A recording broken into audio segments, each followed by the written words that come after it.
150 ரூபா காசுக்கு நான் உங்கள்கிட்ட கெஞ்சினேன்ல, அதுதான் நான் அண்ணனும். அந்த அண்ணா நான் சொல்லக்கூடாதுன்னு தான் நினைச்சேன். சொன்னா அவர் சங்கடப்பட்டுருவாருன்னு நான் சொல்லக்கூடாதுன்னு நினைச்சேன். அண்ணா எனக்கு ரொம்ப கை வலிக்குது, ஒரு 2 நாள் மட்டும் நீங்க நான் இந்த அம்மா கூட இங்கே தங்கிக்கிறேன், நான் வேற 2-3 நாள் கழிச்சு நான் உங்களுக்கு மறுபடியும் வேலை செஞ்சு கொடுத்துட்றேன் அப்படின்னா அவர் ஒரே வார்த்தையில சொல்லிட்டாரு, நீங்க வேலை செஞ்சாதான் இங்க இருக்க முடியும், நான் ரிஸ்க் எடுக்க முடியாதுங்க அப்படின்ட்டார். உடனே அந்த நாள் அன்னைக்கு நீங்க வெளியில போங்கன்ட்டார்.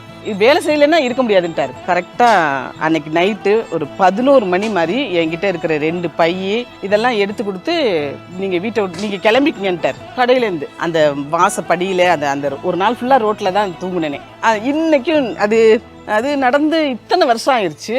அந்த இடமெல்லாம் இப்படி படிக்கட்டுகளா மாறிடுச்சு. அந்த அந்த அந்த பில்டிங்கே பேங்க் ஆயிருச்சு. ஆனா அந்த இடத்தை தாண்டும் போதெல்லாம் ஒரு நாள் கூட அந்த நிகழ்வு வந்து என் கண்ணை விட்டு மறையாது. இந்த இடத்துல தானே நம்ம ஒரு நாள் படுத்திருந்தோம், இந்த இடத்துல தானே வரணும். எங்களுக்கு அதை மட்டும் சொல்ல வேணாம். அதுக்கப்புறம் அந்த இடத்துல நீங்க கடை வச்சதீங்கல்ல, அதுதானே பெரிய விஷயம். ஆமாப்பா, உங்களை வேணான்னு ஒரு இடத்துல இருந்து நீங்க கிளம்புங்கன்னு சொன்ன இடத்துல நீங்க மறுபடியும் கடை வச்சீங்கல்ல. கடை வச்சு கிளம்ப சொன்னார்ல. கிளம்பும் போது என்னாச்சுன்னா, நான் சரி நான் கிளம்பிக்கிறேன், நீங்க நான் வேலை செஞ்சதுக்கான சம்பளம் கொடுத்துருங்கண்ணா அப்படின்றேன்.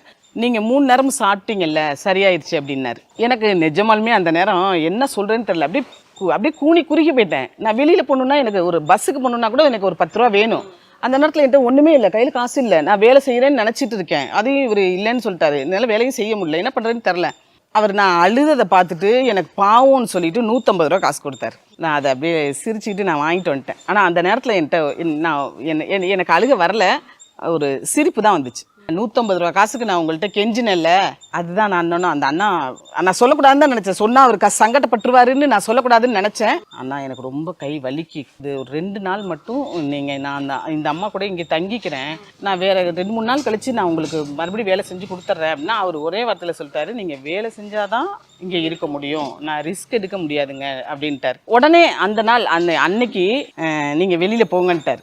வேலை செய்யலைன்னா இருக்க முடியாதுன்ட்டார். கரெக்டா அன்னைக்கு நைட்டு ஒரு 11 மணி மாதிரி என்கிட்ட இருக்கிற 2 பை இதெல்லாம் எடுத்து கொடுத்து நீங்க வீட்டை விட்டு நீங்க கிளம்பிக்கங்கன்ட்டார். கடையில இருந்து அந்த வாசப்படியில அந்த ஒரு நாள் ஃபுல்லா ரோட்ல தான் தூங்குனேனே. இன்னைக்கும் அது நடந்து இத்தனை வருஷம் ஆயிடுச்சு. அந்த இடமெல்லாம் இப்படி படிக்கட்டுகளா மாறிடுச்சு. அந்த அந்த அந்த பில்டிங்கே பேங்க் ஆயிருச்சு.